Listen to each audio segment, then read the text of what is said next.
এক সময় খেজুর গাছে ঘেরা এক রৌদ্রোজ্জ্বল গ্রামে ইউসুফ নামে একটি ছোট্ট ছেলে থাকত। সে ছিল দয়ালু, সে তার মাকে সব সময় সাহায্য করত। প্রতিদিন সকালে তারা তাদের গাছ থেকে তাজা রসালো খেজুর তুলে গ্রামে বিক্রি করত। একদিন তার মা ক্লান্ত বোধ করছিলেন। তিনি বললেন, ইউসুফ, আজ তুমি নিজেই খেজুর বিক্রি করবে।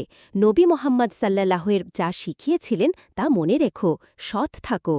ইউসুফ হেসে মাথা নাড়াল, আমি প্রতিশ্রুতি দিচ্ছি মা। বাজারে ইউসুফ একটি মাদুরের উপর খেজুর বিছিয়ে রাখলেন।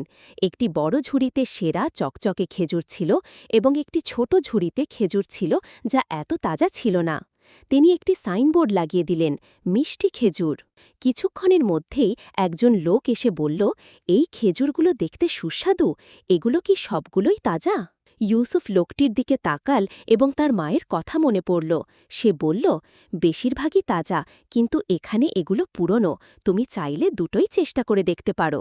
লোকটি কয়েকটা চেষ্টা করে হেসে বলল, তুমি একজন সৎ ছেলে, আমি দুটি ঝুড়ি নেব, আল্লাহ তোমার মঙ্গল করুন।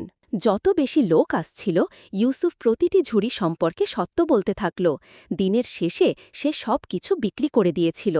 যখন সে বাড়ি ফিরে গেল, সে তার মাকে টাকা দিয়ে বলল এবং কি ঘটেছে। সে তাকে জড়িয়ে ধরে বলল, আমি তোমার জন্য গর্বিত ইউসুফ।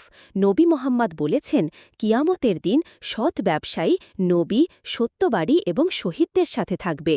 ইউসুফ আনন্দে উজ্জ্বল হয়ে উঠলেন। তিনি তার মাকে খুশি করেছিলেন এবং আল্লাহকেও খুশি করেছিলেন। গল্পের নীতি।